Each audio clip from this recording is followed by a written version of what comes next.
ජාති කෝටි සහස්සේහි පමාන රහිතං හිතං ලෝකස්ස ලෝකනාථේන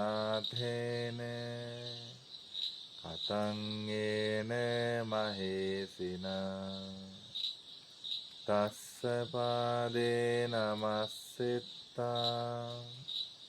කත්තා ධම්මස්ස අංජලින් සංඝං ච පාතිමානෙත්තා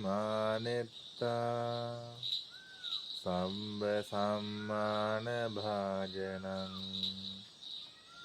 නමස්සනාදිතෝ අස්ස පුඤ්ඤස්ස රතනත්තයේ පවත්තස්සානුභාවේන බෙත්තා සම්බේ උපන්දේ නමෝ තස්ස භගවතු අරහතෝ සම්මා සම්බුද්දස්ස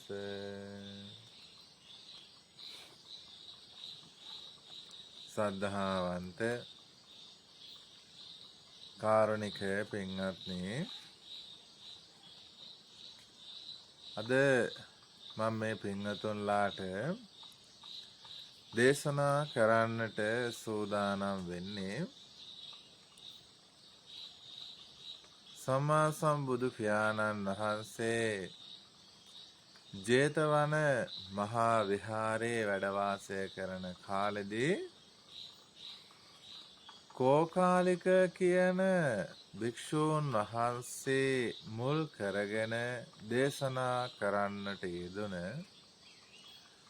උත්තම ජාතක දේශනාවක්. මේ ජාතක දේශනාවේ නම තමයි දද්දර ජාතක දේශනාව. පින්වත්නි, බුදුරජාණන් වහන්සේ වැඩ වාසය කරපු කාලේ ක්‍රමයක් තිබුණා. එක්තරා භික්ෂූන් වහන්සේ කෙනෙක් අනිත් භික්ෂූන් වහන්සේලාට ධර්ම දේශනා කරන්නට ඕන.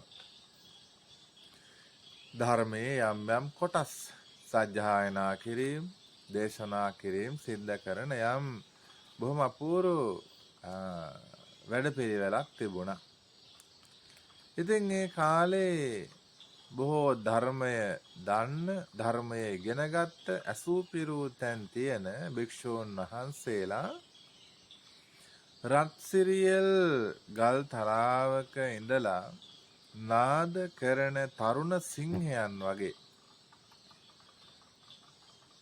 මේ වැඩිහිටි මහා සංඝරුවනට වන්දනා කරලා තමන් වහන්සේලා බණ කියනවා, ධර්මය කොටස් දේශනා කරනවා.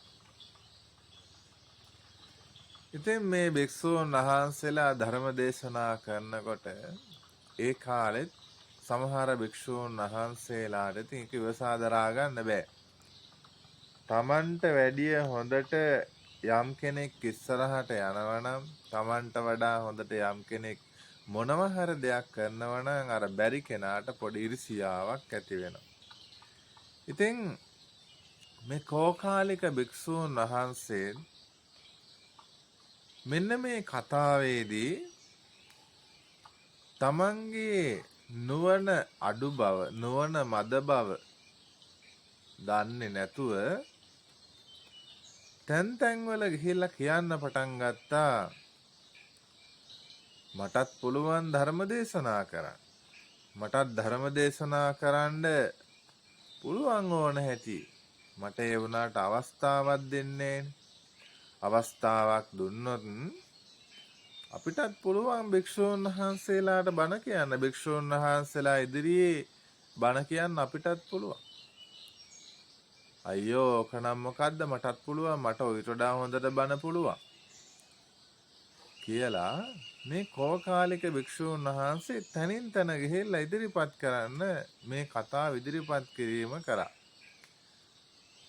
මටත් අවස්ථාවක් ලැබුණොත් මාත් හොඳට බණ කියනවා. ඒ අයට විතරක් නේ බණ කියන්න පුළුවන්. කොහේ ඉතින් අපිට අවස්ථාව ලැබෙන්නේ නෑනේ කියලා මේකෙන් මේ භික්ෂූන් වහන්සේලාගේ ඒ භික්ෂූන් වහන්සේලාගේ නම්වත් කියන්නේ නැතුව තැන් තැන් වල කියන්න පටන් ගත්තා. ඉතින් මෙහෙම කියනකොට ඒ කුළුපඟ දායකයෝ ආදී අය අනිත් භික්ෂූන් වහන්සේලාට මේ කාරණාව කිව්වා.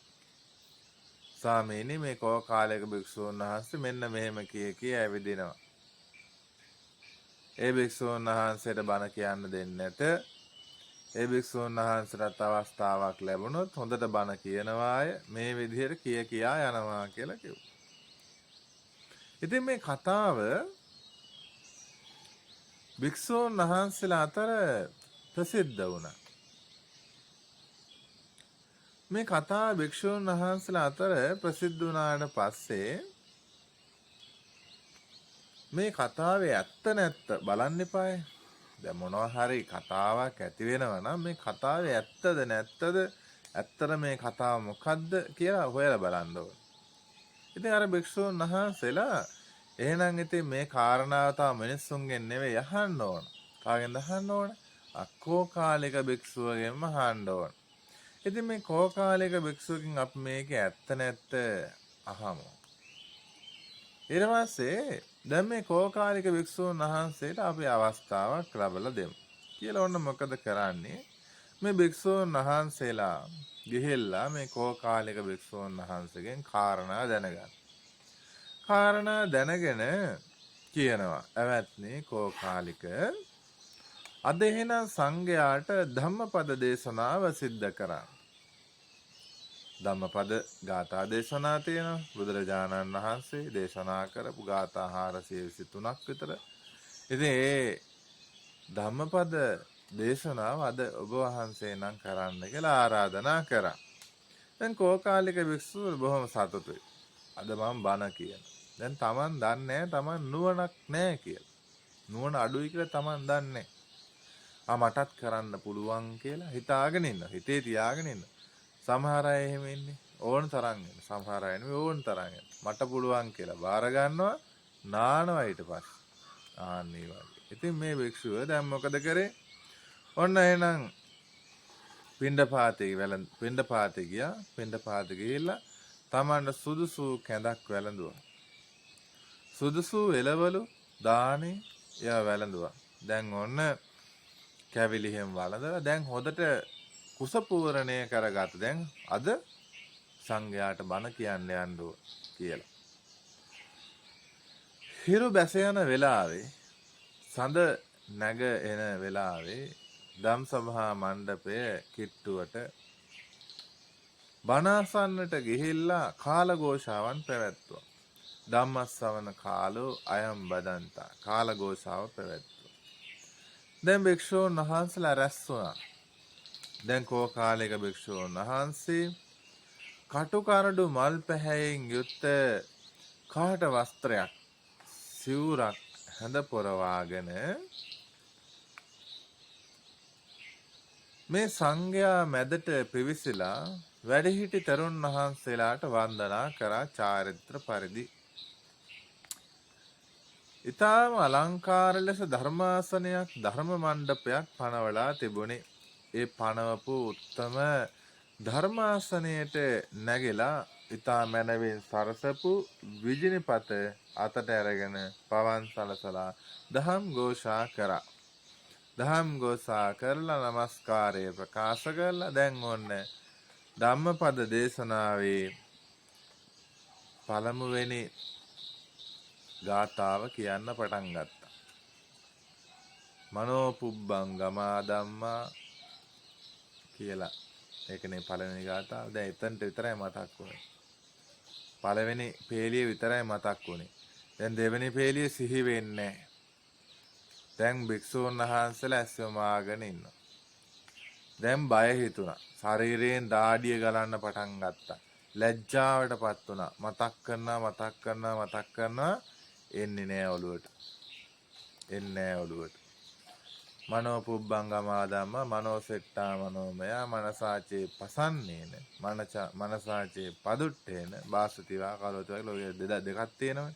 එතකොට ඒ කියන එක කාරණාවක්වත් මතක් වුණේ නෑ. කෝකාලික භික්ෂූන් වහන්සේට. ඉතින් ශරීරයෙන් දාඩිය ගලාගෙන ලැජ්ජාවට පත් වෙලා දැන් භික්ෂූන් වහන්සේලා බලා ඉන්නවා මෙයා බණ කියනකම්. ඊළඟ පදයේ සිහි වුණේ නෑ. මතක් වුණේ නෑ. අමතක වෙයි කියලා හිතනවා නම් ලියාගෙන යන්න තිබුණා. එහෙම කරෙත් නෑ. දැන් ඔන්න වෙවුලන්න පටන් ගත්තා. දතකට පොඩ්ඩක් වෙවුලන්න පටන් ගත්තා. එහෙම වෙනවා. වචන ප්‍රකාශ කරගන්න බැරි වෙලා යනවා. ඒකට අත්දකින්න ඔය සමහරවල් රැස්වීමක් ඉස්සරහට ගිහලා කතාවක් කරන්න ඕන. එතකොට Tamanට තේරෙනවා මෙන්න මේ වගේ තමයි පිරිසක් මැදට ගිහිල්ලා කතා කරනකොට සිද්ධ වෙන දේ කියලා. ධර්මාසනයෙන් බැස්සා ලැජ්ජාවෙන් සංඝයා මැදින් හෙමින් ගියා. විජින පටක් තියලා හෙමින් Tamanට අයිති පන්සාලාවට ගියා. පන්සාලාවට ගිහිල්ලා වාඩි වෙලා ලැජ්ජාවෙන් එළියට ආවේ නැතුව හිටියා. ඉතින් අර ධම්සභා මණ්ඩපේ හිටපු බොහොම බහුශ්‍රත භික්ෂූන් වහන්සේ කෙනෙක් ධර්මාසනාරූඪ වුණා. ඒ කියන්නේ මං එහෙනම් ධම්මපද දේශනාව කරන්නම් කියලා එතුමන් වහන්සේ එතනට පැන නැගිලා ඊට පස්සේ ධර්ම දේශනා කරා. ධම්මපද ගාථා දේශනා කරා. ඉතින් අර භික්ෂූන් වහන්සේලාට බොහොම සතුටුයි. ඉතින් එදායින් පස්සේ මේ කෝකාලික භික්ෂූන් වහන්සේ නුවණක්කාර කෙනෙක් නෙවෙයි කියලා ප්‍රකට වුණා. දැන් මෙච්චර කල් ප්‍රකට වෙලා තිබුණේ ඇයි? නිශ්ශබ්දව හිටියා. Taman නුවණ අඩුයි නම් නිශ්ශබ්ද වෙලා ඉන්න තාක්කල් Taman නුවණක්කාරයෙක් කියලා තමයි හැමෝම හිතන්නේ. කට ඇරපු ගමන් ඉවරයි.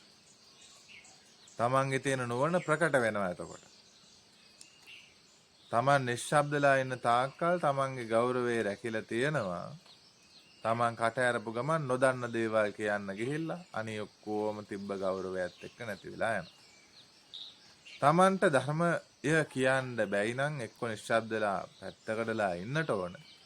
අර බුදුරජාණන් වහන්සේ දෙසූ දහම හරියට අරගන්නේ නැතුව ධර්ම දේශනා කරන්න ගිහිල්ලා අන්තිමට බණපදත් අමතක වෙලා ලැජ්ජාවටපත් වෙලා ගියා. හිස් බව දැනගත්තා.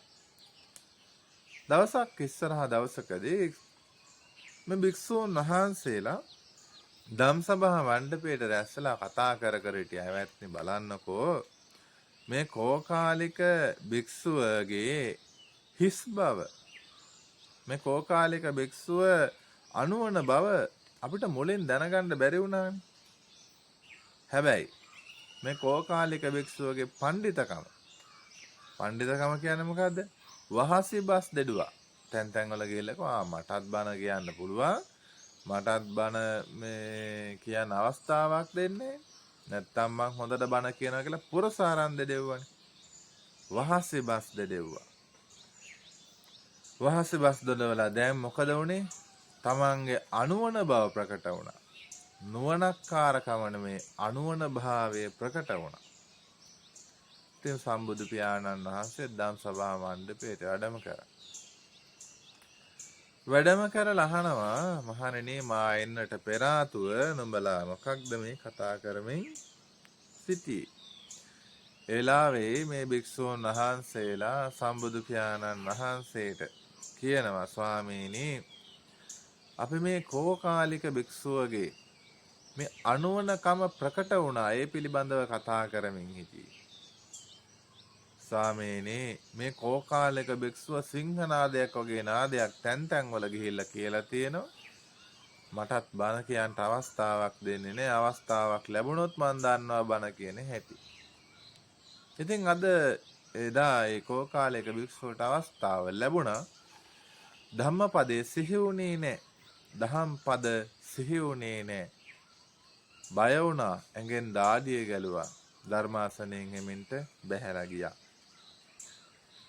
ඉතින් සම්බුදු පියාණන් වහන්සේ දේශනා කරනවා මහණෙනි මේ කෝකාලික නාද කරලා පුරසාරන් දොඩවලා ප්‍රකට වුණේ දැන් විතරක් නෙමෙයි.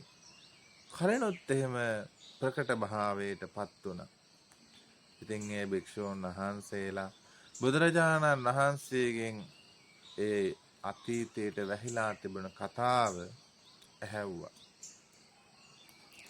බොහොම ඉස්සර බරණැස් නුවර බ්‍රහ්මදත්ත කියන රජ පරම්පරාව එක්තරා රජ කෙනෙක් රජකම් කරන කාලෙදී මහා බෝසතාණන් වහන්සේ හිමාලයේ සිංහ යොනේ උප්පත්තිය ලබලා බොහෝ සිංහයන්ට රජතුමා වශයෙන් හිටියා.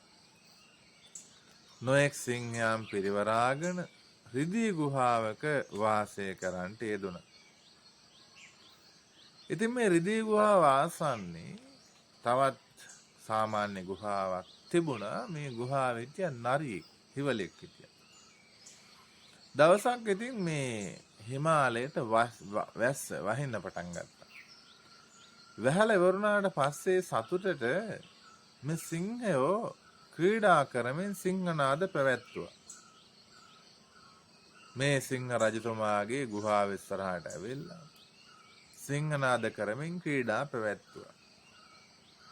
මේ සිංහයෝ රැස් වෙලා ක්‍රීඩා කරනකොට හිවල කල්පනා කරා මෙන්න දැන් වැස්ස පෑවුවා. වැස්ස පෑවුවට පස්සේ මේ සිංහයන් දැන් මේ සතුටෙන් උද්දාමයටපත් වෙලා ක්‍රීඩා කරමින් Taman නාද පවත්තන.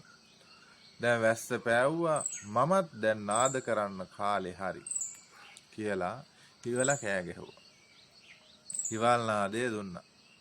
හිවල් නාදය දුන්නට පස්සේ සිංහයන් මේ හිවලගේ හඬ ඇහුවා. හිවලගේ හඬ අහලා ලැජ්ජාවටපත් වුණා. ලැජ්ජාවටපත් වෙලා මේ හිවලා මේ නුසුදුසු කෙනෙක් අපිත් එකට නාද කරනවා කියලා සිංහයෝ ටික නිශ්ශබ්ද වුණා. අපිට ගැළපෙන්නේ නැති කෙනෙක් අපිත් එක්ක නාද කරනවා කියලා නිශ්ශබ්ද වුණා. දැන් ඔන්න ඔතන තියෙන හොඳ ලස්සන කතාවක් ගන්න පුළුවන්. අපිට නොගැලපෙන, අපිට හරියන්නේ නැති, ගැළපෙන්නේ නැති කතාවන් කරන අය හිටියොත් අපි ළඟ කරන්න තියෙන දේ තමයි නිශ්ශබ්ද වෙන එක. ඔවුන් එකට නාද කරන්න ගියොත් අර හිවල් ගති එහෙම නැත්නම් අර හිවල් වැඩ ටිකත් ඒ අපේ තියෙන යහපත් වැඩහසට එකතු වෙනවා. ඒ නිසා එවැනි අවස්ථාවල අපි නිශ්ශබ්දලා ඉන්න ඕනේ. මම දැකලා තියෙනවා මගේ ජීවිතේදී සමහර බොහොම ගාම්භීරව දහම් කතාවක් කොහේ හරි තැනක කතා කරමින් ඉන්නකොට සමහර බීපු අය ඇවිල්ලා ඒ දහම් කතාවට එක එක ප්‍රශ්න අහනවා. මම දැකලා තියෙන කාරණා. ඒ වෙලාවට අපි දැකලා තියෙනවා ඒ දහම් කතාව කරන අය, දහම් කතාව කතා කරමින් ඉන්න අය අර හොඳටම බීගෙන සිහියක් නැති, සිහි මුලා වෙලා වගේ ඉන්න ඒ කෙනාන් එක්ක බණ කියනවා. ඒක කරන්න යන්න හොඳ නැහැ. ඒක හරියට මෙන්න මේ සිංහ නාදයන් ඇස්සේ ඇහෙන අර හිවල් නාදේ වගේ. සුදුසු නෑ, නුසුදුසු දේ නුසුදුසු වෙලාවේදී නුසුදුසුම තමයි. ඒක කරන්න හොඳ නැහැ. ඒක ධර්මයටත් කරන අගෞරවය. ඒ වගේ බොහොම යහපත් වැඩ කරන තැනට, යහපත් කතා තියෙන තැනකට කවුරු හරි කෙනෙක් ඇවිල්ලා අයහපත් වැඩ කරනවා නම්, අයහපත් කතා කරනවා නම්, ඒ අවස්ථාවලදී එතනින් මගහැරලා නිශ්ශබ්ද වෙන්න ඕන. ඒ වගේ නුසුදුසු අවස්ථාවල තමන් කතා කරන්න ගියාට පස්සේ එතන සිද්ධ වෙන්නේ හොඳ දෙයක් නෙවෙයි. තමන්ටත් ලැජ්ජාවටපත් වෙන්න සිද්ධ වෙනවා. අර කලින් අපි ජාතක දේශනාවක් කරේ මේ ඌරෙක් සිංහයෙක් එක්ක සටනට ආරාධනා කරලා මඩ අසෝචි ගාගෙන ගිහිල්ලා සිංහයාත් එක්ක සටන් කරා. සිංහයා ගියේ නෑ හටනට. නුඹ තමයි ජයග්‍රාහකයා කියලා ඉඩ දුන්නා. නුසුදුසු අවස්ථාවල අවශ්‍ය නෑ මේ දේවල් කරන්න. ඉතින් දැන් මේ නරියා මේ හිවලා හිවල් නාදය කරන්නට යෙදුණා. ඒ වෙලාවේ අනෙක් සිංහයෝ සිංහනාදය නතර කරා. සිංහනාදය නතර කරාට පස්සේ මේ බෝසතාණන් වහන්සේගේ පුත්‍රයෙක් හිටියා, සිංහ පෝතකේ පැටියෙක් හිටියා.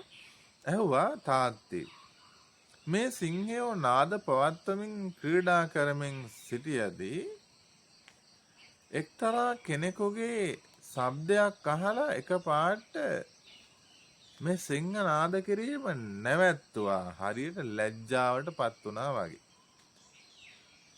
ඒ තමන්ගේ කටහඬෙන් තමන් කවුද කියලා ඔප්පු කරලා පෙන්නුවේ කවුද තාත්තේ කියලා ඇහුවා. පැටියා. සිංහ පෝතක ඇහුවා. ඒ වෙලාවේ බෝසතාණන් වහන්සේ මෙහෙම ප්‍රතිඋත්තරයක් දෙනවා. කෝනු සද්දේන මහතා අබිනාදේති දද්දරං කිංසේහාන පටේ නන්ති කෝනාමේසෝ මිගාදිභෝ.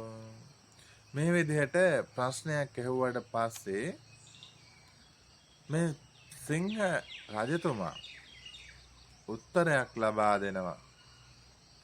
සිංහ පෝතකයා මේ විදිහට ප්‍රශ්නයක් අහනවා. සිංහ රජතුමා මහ බෝසතාණන් වහන්සේ මේ විදිහේ උත්තරයක් ලබලා දෙනවා. කොහොමද උත්තරය දෙන්නේ?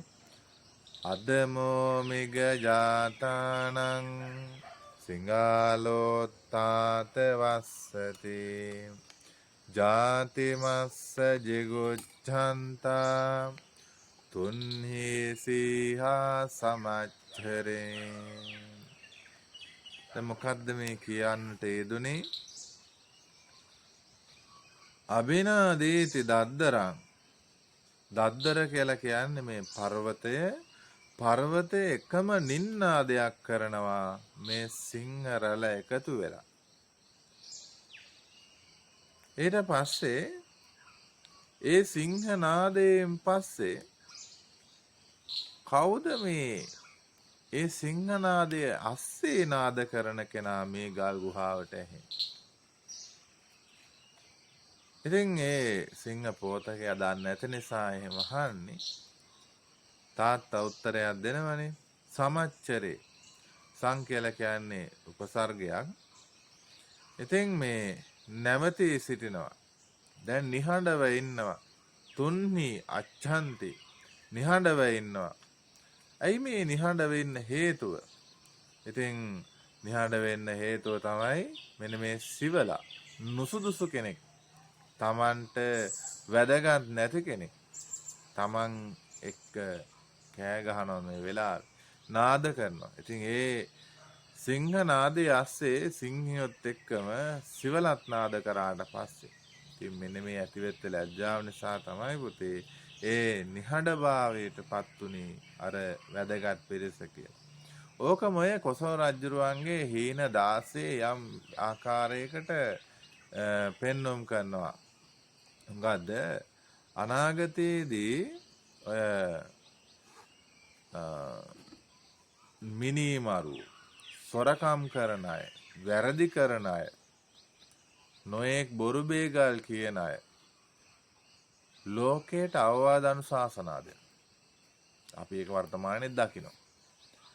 එතකොට එහෙම අවවාද අනුශාසනා දෙද්දී ඇත්තටම අවවාද අනුශාසනා දෙන්න ඕන අය නිහඬ වෙන.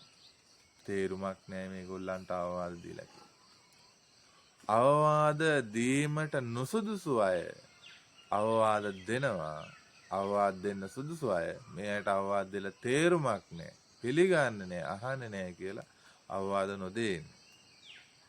ඉතින් බුදුරජාණන් වහන්සේ දේශනා කරනවා මහණෙනි ඉතින් මේ කෝකාලික භික්ෂුව තමන්ගේ නාදය ප්‍රකට කරේ අද විතරක් නෙමෙයි. තමන්ගේ මේ පුරසාරන් දෙඩවීම සිද්ධ කරේ අද විතරක් නෙමෙයි.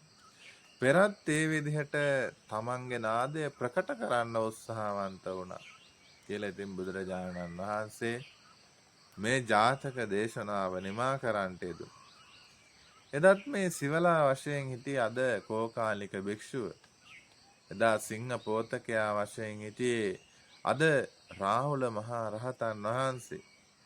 එදා අර සිංහ පිරිස වශයෙන් හිටියේ බුදු පිරිස වගේම එදා මහබෝසතාණන් වහන්සේ වශයෙන් හිටිය අපේ ලෞතර සම්බුදු පියාණන් වහන්සේ. ඉතින් මේ විදිහට පූර්වාපර සංදි ගලපලා ජාතක දේශනාව නිමා කරනවා. ඉතින් එහෙමනම් අපිත් මේ දේශනාව නිමා කරන්නටයි සූදානම් වෙන්නේ. ඉතින් එහෙමනම් තමන් බොහොම හොඳින් කල්පනා කරගන්න. තමන්ට ගැළපෙන සුදුසු අය ආශ්‍රය නිස්සය කරන්න, කතා බහ කරන්න. එහෙම නැති වුණොත් තමන් ලොකු කරදරවලට පත් වෙන්න වෙනවා. ඒ නිසා නොසුදුසු දේවල් අයින් කරලා සුදුසු දේවල් පමණක් තමන්ගේ ජීවිතයට එකතු පහදු කරගන්න. එහෙම කරගත්තායින් පස්සේ තමන්ගේ ජීවිතයට සතුට සැනසෙල්ල බොහෝම වැඩි. හොඳයි ඉතින් එහෙමනම් මේ දේශනාව මේ විදිහට නිමා කරනවා. දේශනාව ශ්‍රවණය කරන්ට දුන මේ පින්වතුන්ලට දුක් නිරෝගී සුවපත් භාවයේ චිරජීවනය ආයුරාරෝග්‍ය සම්පන්නිය උදාපත් කරගෙන මෙලොව පරලොව දෙලොව ජයගෙන තාම කෙටි කාලයක් තුළ කැමති වූ නිවන කැමති වූ ආකාරයෙන් අවබෝධ කරගන්නට මේ කුසල් ඒකාන්තයෙන්ම හේතු වේවා කියලා එහෙමනම් මේ විදිහට ආශිර්වාද කරනවා. අභිවාදන සීලෙස්ස නිච්ඡං වද්ධාපචායිනෝ චත්තාරෝ ධම්මා වඩ්ඩන්ති ආයුවන්නෝ සුඛං බලං ආයුරාරෝග්‍ය සම්පatti සංඝ සම්පatti මේවච අතෝ නිබ්බාන සම්පatti හිමිනාතේ සමිජ්ජතෝ